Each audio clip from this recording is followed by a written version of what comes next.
ভৌগোলিক অবস্থানগত কারণে বাংলাদেশ বন্যাপ্রবণ। উজান থেকে আসা বৃষ্টি ও নদীর পানি ভাটির দেশ বাংলাদেশের ভেতর দিয়ে প্রবাহিত হয়ে বঙ্গোপসাগরে পতিত হয়।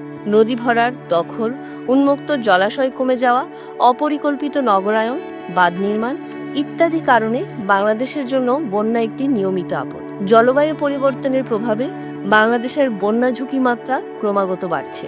এছাড়া বাংলাদেশের আকস্মিক বন্যাপ্রবণ অধিকাংশ এলাকাগুলো পাহাড়ের পাদদেশে অবস্থিত।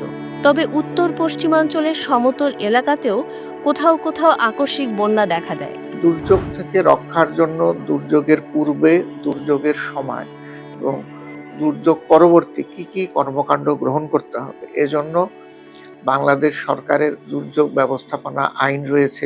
সরকারের পাশাপাশি বিভিন্ন উন্নয়ন সহযোগী আন্তর্জাতিক এবং দেশীয় এনজিওরাও কাজ করে যাচ্ছে।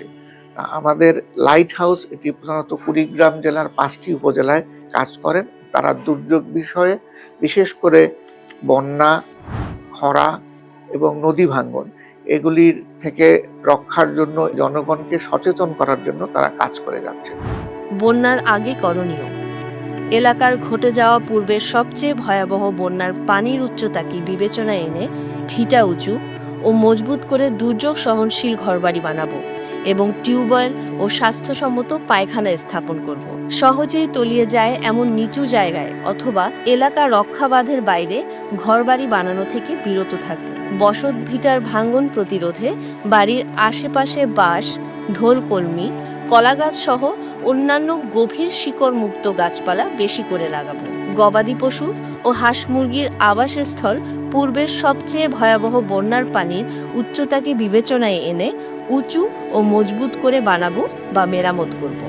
আলগা চুলা অথবা উঠানো চুলা, শুকনো জ্বালানি, হ্যারিকেন, দিয়াশলাই ও জ্বালানি তেল উঁচু স্থানে রাখব এবং রেডিও, ব্যাটারি, মোবাইল ফোন ও ফোনের চার্জার ইত্যাদি প্রস্তুত রাখব। খাবার স্যালাইন, পানি বিশুদ্ধকরণ ট্যাবলেট, ফিটকিরি, প্রয়োজনীয় ওষুধপত্র এবং প্রাথমিক চিকিৎসা সামগ্রী ঘরে রাখব। বন্যা চলাকালে করণীয়: টিউবওয়েল ক্ষতিগ্রস্ত হলে নিরাপদ স্থান থেকে পানি সংগ্রহ করব। বন্যায় যদি বাড়িঘর তলিয়ে যাওয়ার সম্ভাবনা থাকে অথবা ডুবে যায়, তবে নিকট আত্মীয় অথবা পাড়া প্রতিবেশীর বাড়িতে বা নিকটস্থ কোনো উঁচু স্থানে কিংবা কাছাকাছি আশ্রয় কেন্দ্রে অথবা নিরাপদ স্থানে অবস্থান নেব। মোবাইল ফোনের টোল ফ্রি 1090 নম্বরে ফোন করে বা রেডিও টেলিভিশন থেকে আবহাওয়ার সংবাদ শুনে অথবা স্থানীয় জ্ঞানের আলোকে আকস্মিক বন্যা অথবা পাহাড়ি ঢলের আগাম সম্ভাবনা জানব।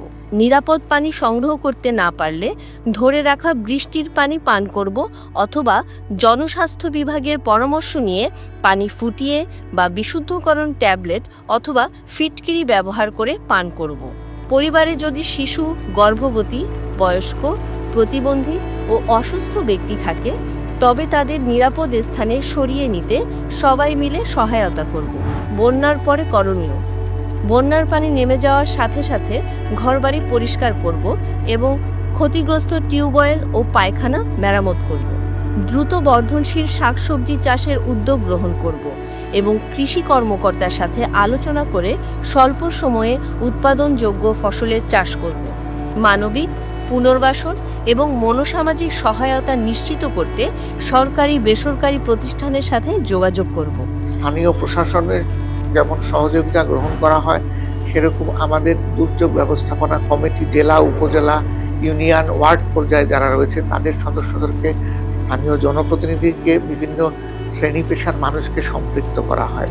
তাই আমাদেরকে দুর্যোগের আগে যখন আমরা সংবাদ পাবো যে এখানে বন্যার সম্ভাবনা রয়েছে, সাইক্লোনের সম্ভাবনা রয়েছে, তাহলে আমাদের ব্যাপক ক্ষয়ক্ষতি থেকে বাঁচার জন্য নিকটবর্তী আশ্রয় কেন্দ্রে যাওয়া দরকার।